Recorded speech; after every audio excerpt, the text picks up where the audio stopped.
Addiction thrives on loneliness, Yes, right? they do not know how to separate their existence from those kind of dynamics. Looking at addiction from a very compassionate Yeah. perspective as well.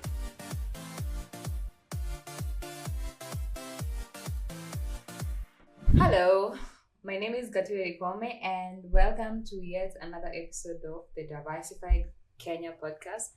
And with me, my amazing co-host. Hello, I'm Sapphic or Sapphic Distress. Welcome. And today we want to talk about our indulgence habits. I don't know about you, but we have a sobriety clinic, and part of like an extension of it is our community finding like a healthy balance between using and sobriety and sober curiousness. And we wanted to talk about like some of the ways that we can be responsible for our own selves while still like having fun, because finding ways to have fun is part of the queer experience. Like we must have fun. It's a We need to form of create. survival. It is. It really is. And if you can do this responsibly without like losing ourselves in the middle, then it's a win for us. Period. Absolutely agreed. I think maybe you can tell us first a little bit about like your sobriety clinic and how that started up. What is it that you do? Do you guys have like physical sessions or Okay. what's the vision maybe? So our sobriety clinic is called Slaying Goliath. And no, there's no religious connotations to it. It's just like slay. Like the gay slay. Yeah, like the gay slay. And Goliath is basically any mountain that you may have at your in your reality that you wanna overcome. And the thing about our sobriety clinic is that it's not just substance abuse. We do recognize that sometimes a bunch of us have like let's say behavioral addictions. Like myself, in as much as I like being online and social media and all of this, I have a pretty like a itty bitty problem with dissociation, and that is something like I really do cling on, especially like with doom scrolling and being submerged in movies, and even like sitting with someone and having whole conversations with them, and I cannot basically remember exactly what happened. So with our sobriety clinic, we wanted to like highlight some of the unconventional things that we may be addicted to and cling on to in order to cope with our realities. And a lot of times you'll find sometimes even like maybe yourself or maybe a friend or someone kind of like is stuck on these like toxic cycles, and in some way that is their addiction because they do not know how to separate their existence from those kind of dynamics. Yeah. And now we're calling those things to action, right? So but a lot of times obviously when you mention addiction, then the substance conversation just rose itself in there. Yeah. But as queer folk, we know that addiction is not just using. It can be more like it has layers to it. And Slaying Goliath is an attempt to kind of like go through those layers and find out what's underneath all of these things. So the thing about Slaying Goliath is that we have talk therapy, and that looks like every first of the month on Thursdays, we have like physical therapy sessions with a professional therapist, and that looks like people that are struggling with something in whatever capacity coming together and holding space for one another and just kind of like sharing that burden. And then toward the end of the month, we have art sessions for the same, and which is like group therapy and finding other mediums that we can kind of like work through like tough emotions and tough dynamics that we may be stuck in ways that are not conventional talk therapy. And we have a really dope therapist who's Jordan. I know you may not see this, but girl. And I don't know you, but you ate Jordan. And we partner with a group called Mental Health 360, and they provide us with this really really dope therapist that really do like bridge that gap, because myself as Gome, I do not have like the know-how about how to provide like therapy sessions, but I can recognize that there is a problem that needs this kind of help, and then Mental 360 offers this kind of help. So we are the perfect match. Damn, Yeah. that's really cool. Yeah. Honestly, especially like the aspect you talked about, like looking Mm. at addiction from a very Mm. wholesome Yeah. perspective. I think even in my own head, when people speak about sobriety or addiction, I think I'm thinking and leaning more towards the substance abuse angle. Yeah. And when you were even speaking about like the disassociation, I was like, oh damn, Yeah. I've never actually looked at that. But if I was to look at it like that, man, my Yeah, screen time, we I are feel in like the pit. I'm addicted to my phone for Yeah. sure. My screen time is Me and my phone go really hard. that's why when I was saying like Yeah. earlier, like touch grass, Yeah. like I meant that. Honestly, Yeah. I need to drop the devices Yeah, and touch and grass. addiction really does have like so many angles, because also there's like the eating kind disorders. It could be like whether you are eating to cope, binge eating, just eating away your feelings. It could also look like sex. It could also like being the meanest you can be. So like knowing the way that we exist, addiction also, like it's very paramount that we tailor make this service and this knowledge to our demographic. And I feel like it's time like we really do have those tough conversations. That makes sense. I feel like I'd really like to, you know, the way there's a stereotype that like all queer people are always in some form of addiction, especially like substance abuse, which is an unfortunate stereotype, but like to an extent true. Yeah. But even when you look at it from this like wholesome angle, what do you think is the issue? Like, apart from, honestly, it's really hard to exist as a queer person. But I feel like the systems in place that sometimes we don't really name and we don't give people grace for, and we end up demonizing people who are kind of just victims of their circumstances a lot. Yeah. And I really like that you were talking about like slaying Goliath, looking at addiction from a very compassionate perspective as well. Because I think when you're queer and you're demonized in that way, it's so easy to fall into like addiction thrives on loneliness, Yes, right? it does. So the more further in you go into yourself, I think it makes it a bit harder. And I really like that concept.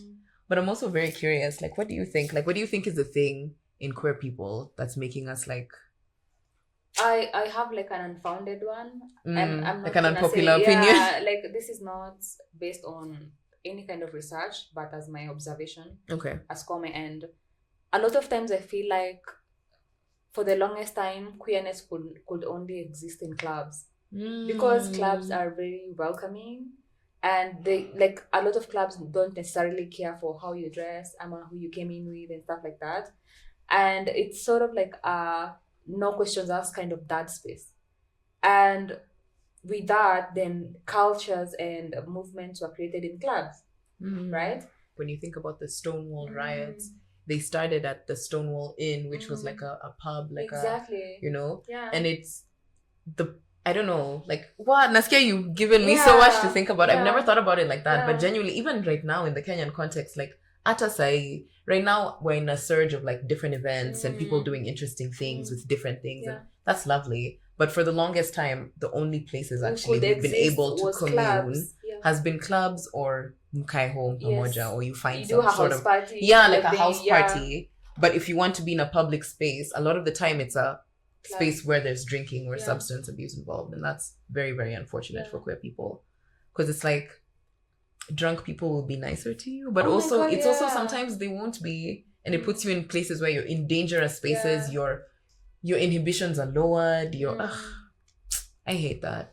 Do you feel like, how do you experience especially the drinking and the going out culture, especially as somebody who doesn't really partake that much? Naskia, like, queer spaces are very, and I don't want to say drink centered because that's really not the case, but there is a lot of drinking and like, you know, partaking in whatever that goes on. Is that hard for you to navigate? I could imagine that could be in some ways.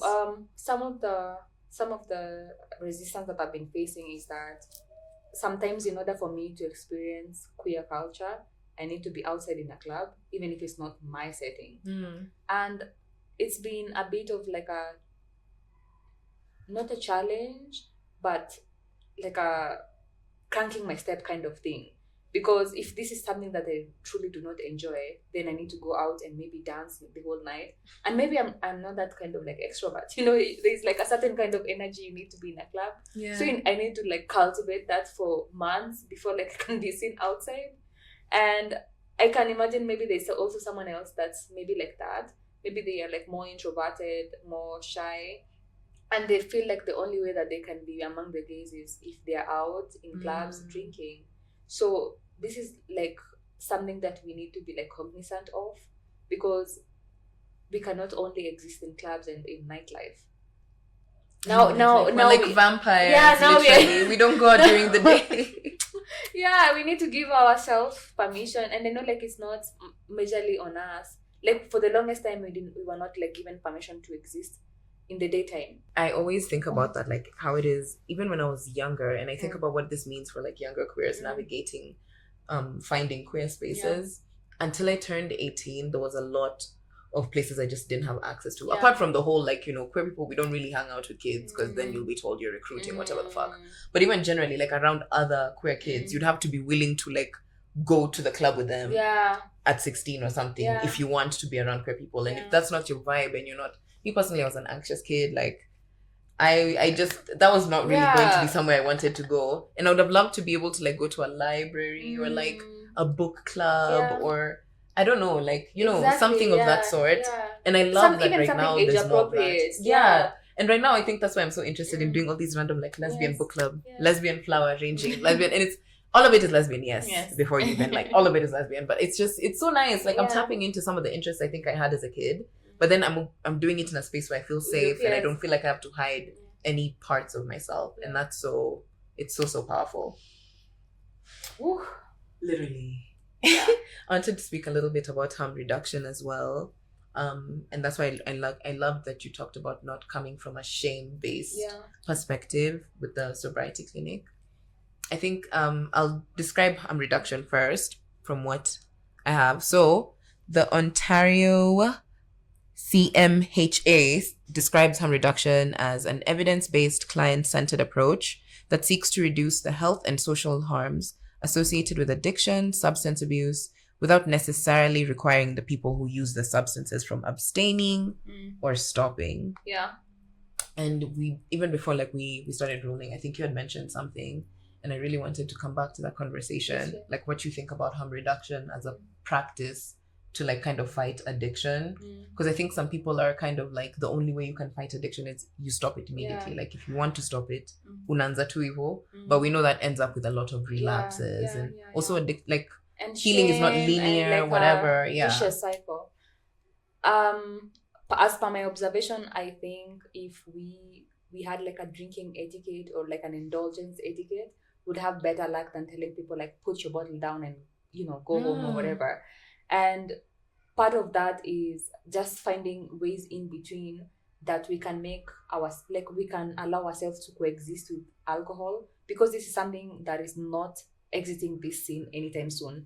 And if you can say like with the way that our Kenyan, the way that we consume alcohol, even like culture, the Kenyan context is, you know, alarming, right? So how can we as queer folk, how can we as young people, how can we as women then take better care of ourselves while they do this thing? So for me, I feel like now we can get into like some of the ways that I think we could like go about this conversation better. And that looks like number one, where is your alcohol coming from? We do know that it's Kariobangi, you know, alcohol. Like from like a bucket with ethanol. And mitungi and whatnot, and they want and a lot of like ethically, when it comes to businesses in Nairobi, a lot of us like are more profit based, as instead of like taking care of people, right? Like we do not have like that communal care for, like we do not care for the people that we serve, like our clientele, who are also people the way we should. Like the bottom line is, am I gonna make money out of this, right? I think as a business owner and who maybe is a distributor of maybe alcohol or whatever you're selling, I feel like it's your personal responsibility, like to take care of the people that you serve. You cannot go getting like the cheapest alcohol from wherever because you wanna like make ends meet at the expense of people's children. For sure. And I feel like this was very highlighted because at some point when I was a teenager, there was like this kid who was like my neighbor. Mama yake alikuanga like na salon, alikuanga uni, and then wakaenda kwa lab wakafunya sijui ni ethanol ama ni methanol, and then like the friends died but he survived it. Oh my god. Became blind, and then in the long run it also kind of like succumbed to, you know, the complications. I feel like we need to be aware of like the dangers of like unregulated alcohol, because there's blindness, there's you can get like, you can die. You could get liver cirrhosis. How many people do we know even right now? Like in my family alone, I think I know so many people who've had issues with their liver or issues with their kidney, especially late into it. The thing with like, I think alcohol, that's kind of like the big like bad boogeyman under the bed that people don't really think about until later, is it doesn't really catch up with you immediately. It always comes back with consequences when you're 40, when you're 50, when you think you've kind of passed that stage of kugonjeka, it comes back with something that your body is not in a place where it can fight it anymore. And we don't speak about it. Even the way alcohol is spoken about, like, you know, the people will be like, hey, bangi. But alcohol, we don't speak about it and its harms in a realistic, tangible way that makes people be like, oh, damn, let me actually think about how I'm consuming, what I want to consume, who I'm consuming it with. When you were talking about some of the ways that you navigate like queer spaces, I think for me, initially, especially like your time, your uni and everything, it was just easier to kind of go with the flow. So if guys are drinking, we're drinking. Yeah, we're drinking. And then, you know, there's this thing where people always like, it's social lubricant, and people sometimes are me, I will admit. It's social lubricant because it makes it, you don't think about yourself as much, whatever. But it got to a place where I realized it was becoming an every time thing. Like every single time I'm hanging out with my friends, we're drinking. Like it made me question like the basis of my friendships. Exactly. It made me question the basis of my friendships. And it had to get to a point where I had to like detach myself with people who I just feel like, okay, I don't think the way that you want to navigate your life is the way that I want to navigate my life, especially in that way. And because I know I'm susceptible, like I have addiction runs in my family, there's just some things that I'm not willing to put myself into, especially when it comes to alcohol. So it looks like, even like, you know, this culture of like, it's somebody's birthday na mnashinda mmemwaga pombe. I hate that. It's so normal, but I hate that. Utaona videos watu wamepost their friend and it's like, are we supposed to be laughing? Gone. Yeah, like the friend, their eyes are rolled to the back, and they're pouring more alcohol. And they're like singing about how it's your birthday. And I'm like, you could kill someone like this. Kim Chezo. And I hate that culture so bad. Very recently, there was this doctor on my feed who was talking about how like she got to the hospital and some young person was puking blood. And long story short, at the end of that night, there was like 3 other people who were puking blood.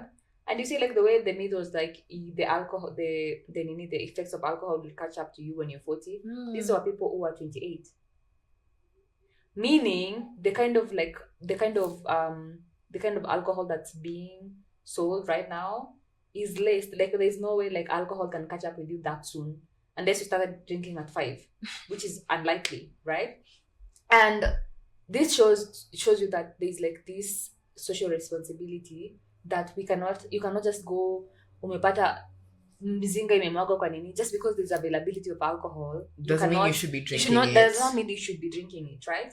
Because at the end of the day, your health, because to the extent that unabaki unatapika damu, it's past like your liver has given up. Your body is like something is wrong. Absolutely. Your body is like there's like, you know, glaring like what's happening. I think like healing your relationship with your body and alcohol, and especially like in terms of harm reduction, as somebody who does partake in drinking, I think even looks like knowing what liquors are not for you. Like if you keep drinking and every single time you drink this thing, you're throwing up, you feel sick, you wake up, every single like it's a pattern.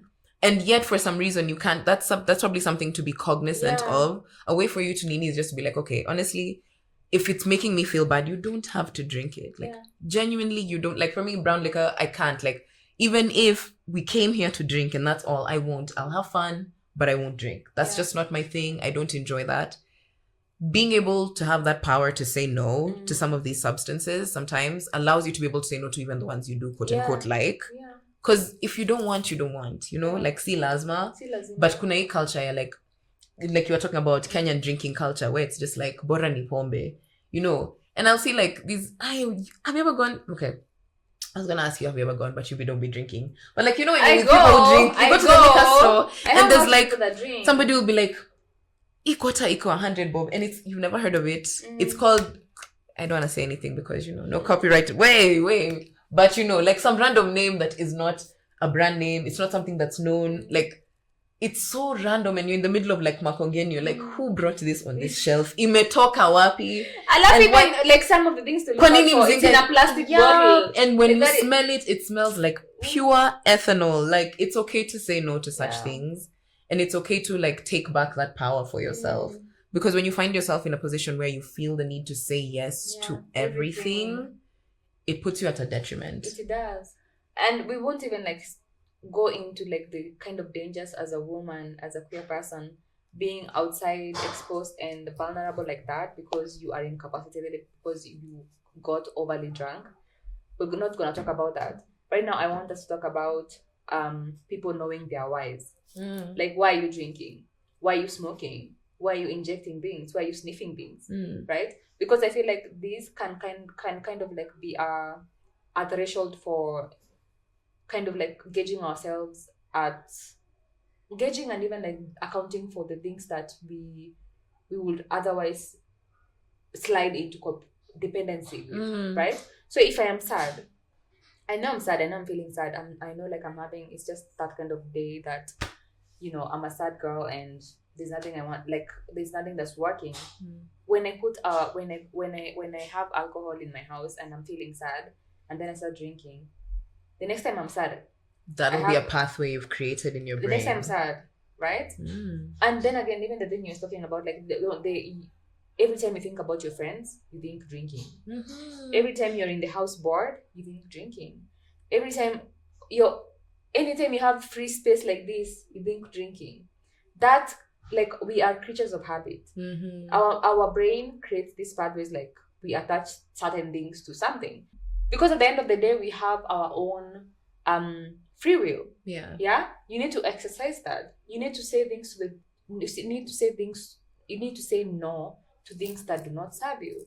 And there's a personal responsibility where, as an adult of sound mind, who is relatively educated, because a lot of us Kenyans are over high school knowledge, right? Like that after tunazanga kustruggle kulipa campus nini, but up until high school, you're not illiterate. At least before the education system. But anyways, tukienda huko. No, I am absolutely like agree. There's things that you need to like make up your mind about. I think also there's something to be said about the fact that, like, as a queer person and like as a queer Kenyan or whatever, when you don't have a lot of spaces in society that accept you, or like a lot of, like if this queer space, there's liquor and the people there are drinking, and you're like, I could either stay here or I could go home and hear mom say that bullshit she'd be saying, or I could go and like, and sometimes it's like you're battling two different evils. And there's something to be said about what acceptance would actually do for like healing addiction within our community. I think if we had spaces of healing, spaces of community, spaces of family, to be quite honest, starting from at home for those of us who can, but even from our chosen family.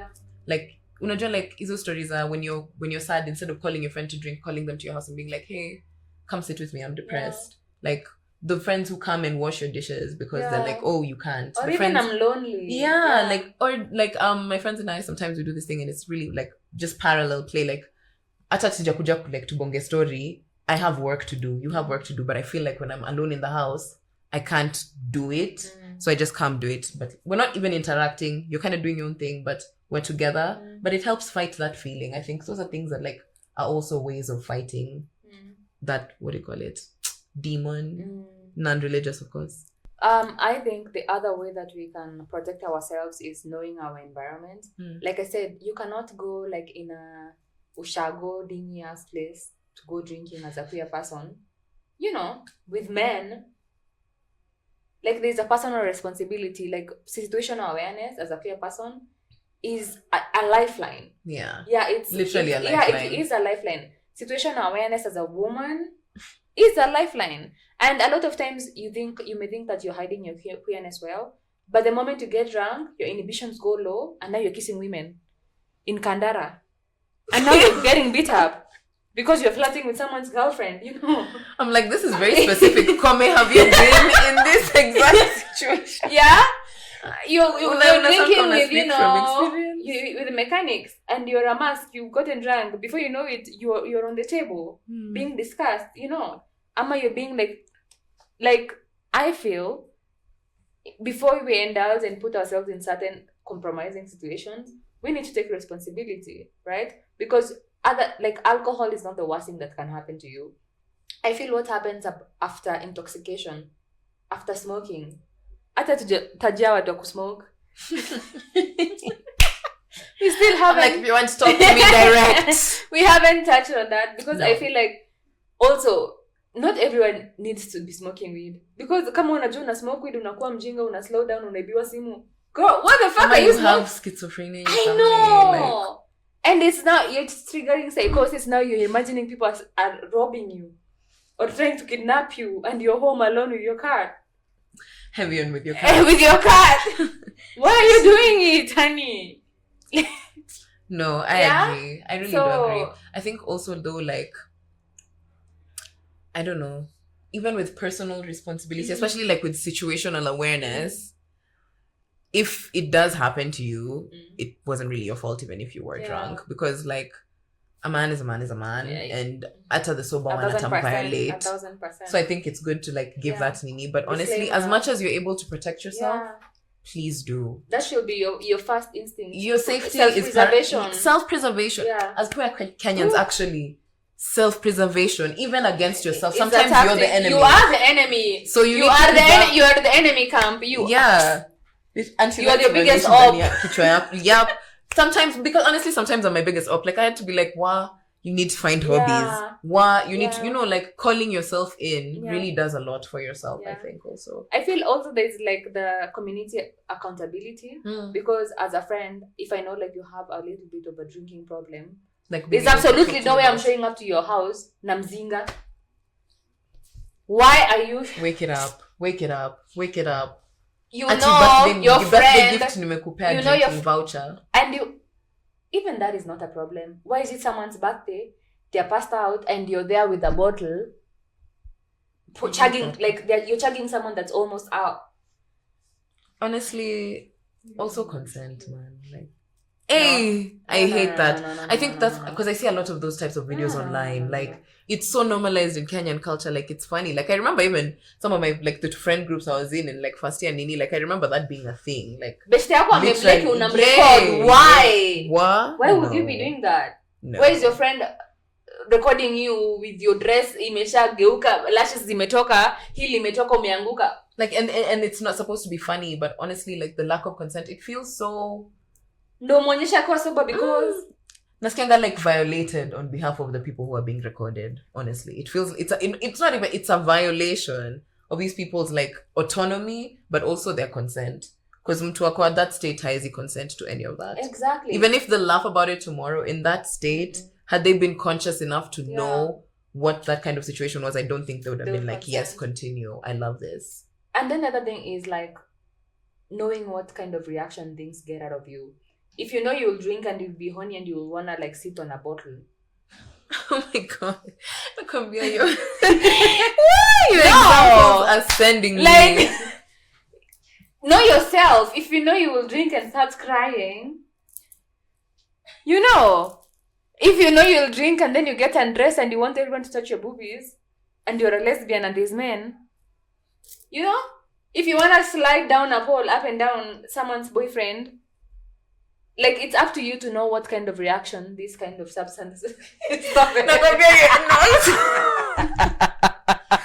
it's just you have such specific like situations. It's because I've seen a lot. I know. I'm like, it's giving experience. It's giving. You see, the thing based about on a like true being story. the sober person in a room full of drunk people is you get to observe, because drunk people and like the fly on the wall. It's just pure comedy. I'm usually like, kwanza with the suffix.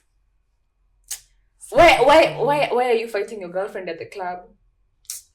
Why is it a problem for your girl to dance with someone else?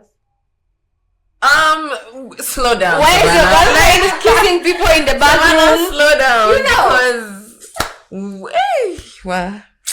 And now you drink, and now you wanna be a slut. Apple, you see, me, I think. And you came with your it's little okay book. You for people forgot. to have problems with their partners dancing with other people. Although you should have the problem with your partner, but also like your partner, you know, like if it's okay, it's okay. But if it's not, it's not. Like some people drink and they forget they have a boo.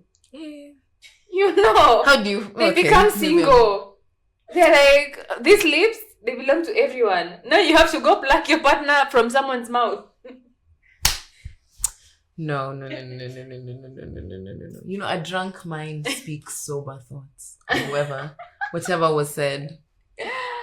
Oh, honey. Some even get really mad, really mean. Yeah.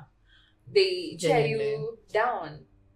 I think it's also important to like be aware of the culture within your circles. The drinking culture within your circles, Pia. Like Ujueka is this people who are on the same page as you, because I think then it also becomes a problem where it's you're forcing someone one way or the other. I don't know. Like, I think within my friend group, at least as much, you know, people are different, but the drinking culture is very similar. Like, it's kind of like a occasional, we're having fun type of situation. Yeah. And so it becomes easy to even hang out with people like on a weekday or something like that, or like do something and not have to drink because I know we're on the same, we're on the same page about that. But when you meet somebody who's like, hey, no, at the end of the day, I must have my glass of wine. And then I really want to hang out with you at the end of the day. It means that maybe we won't hang out, because if I hang out with you, I might feel like I have to. And because for me, like, I think when you do have that like addiction feeling or whatever, like if you've struggled with addiction before, your family, it runs in your family, you know, there's certain situations where if you get into it, it's like you're gonna have to. So then at that point, like, it's you or it's me, and it's me. So I won't come, you know? So I think it's very important to also be aligned and befriend people who are aligned with the way that you want to interact with, but you see, whatever it is. When people are sober, they're really dope. But you don't know what comes out at the other end when someone is intoxicated. Because I have actually seen like really, really dope people that are mean drunks, or they want to fight. Like, just they being drunk just like brings another kind of like character. It's like a impersonification kind of thing. Like, you see, there is someone who has like multiple personalities when they drink. Someone else fronts, and you're like, where did my angel of a friend go? Yeah, stuff like that. Anyway, the other thing I wanted to highlight was aftercare, or even rather care during like these kinds of things. And a lot of times for me, the way I provide aftercare when I go out drinking with my friends, because as an undrinker, is I make sure unfortunately I'm the friend who holds your phones, your bags. I'm the one that takes you to the loo. I'm the one that puts you in a cab to go home. I'm the one that maybe even sometimes, depending on where you are with your situation, I can be the one that drops you off home first, then I go. And I feel like there's like certain kind of like responsibilities we can have of our friends when we're out. You can also be the water friend, the water boy, the water babe, the water they, you know, like make sure the group is, you know, hydrating while they drink, making sure the group gets some air. If you see like someone is getting flustered, making sure like your friend is not getting into it with another aggressor in the club, because sometimes even your friend is not like the aggressor, but someone who's unable to handle the alcohol wants to fight. So for me, that is the way that I've been bridging that gap as someone that actually does interact with people that do drink. Yeah, that makes sense. I think honestly, the way that I do that is really not that different from yours. It's just that sometimes I be tipsy while I do it. But I think what it looks like for me is when I'm with my friends is, one, I really have mastered the art of just being like, I don't have to keep drinking. Like, mina jolly mitangu. And once I get there, like, it's cool. One, also, I don't have to get there. Like, just because you know your limit doesn't mean you have to drink to your limit every single time you drink. Yeah. So it's like, even if I've indulged, the power of situational awareness, being aware of my things, my surroundings, my body, my everything, it really pushes me to kind of also do the same for my friends. Like, drink water, eat, please. Mindo ulewa, kujani, smoky. Let's everybody put something in their stomach. And then also carpooling at the end of the No. night. Like, Lazima. wacha tu everyone gets twende home in like one Kiren. piece. Yep. Kwa gate. As we go, my gate will be the last one. Yeah. I completely agree. I Like, think over the years, like I've community kind is everything at the end of the day. You can only be 1,000%. so safe when Yeah. you're alone. Over the years, I've kind of like accumulated this very self-aware, indulging friends, and one of them is usually like on top of the, like, they're even more alert when they're drunk, and like I can trust this babe to be left in a club and she's been drinking. And the way that I've seen her do this is because, first of all, she can like anajua capacity yake, because a lot of times all of us have like different levels of how much we can drink. Mm-hmm. Because a lot of times being drunk isn't related to what you've drunk, how much you've drunk. It's related to your capacity. Mm-hmm. If you're a lightweight, takunywa bia moja, wanze kutrip, and then there's someone else mwenye anaweza angusha mzinga mzima na si move, right? So knowing your capacity is also like a nice way to like, keep that balance. Yeah. I completely agree. Like, literally, I've signed at the end of that contract. And I feel like my parting shot for this is removing the binary of good versus bad when it comes to drinking. I don't think drinking is bad. I don't think being sober is bad, because there's terrible sober people. And there's angels who, drink and sleep in mitaros and, pass out. No, for real. I don't think like there's like goodness and badness in whatever someone chooses to do. I think it's morally neutral. It's morally neutral. Like, there's absolutely no way that you can put something at kukunywa wine, watu wanakunywanga wine ni wazuri, watu wanakunywanga mzinga ni wabaya. Please, release us. And that's it for me. I think my parting shot is everything that Kome said, but also take care of yourself, learn your limits, and also si lazima kunywe. Like, you can literally si not. lazima. Yeah. Yeah. Bye.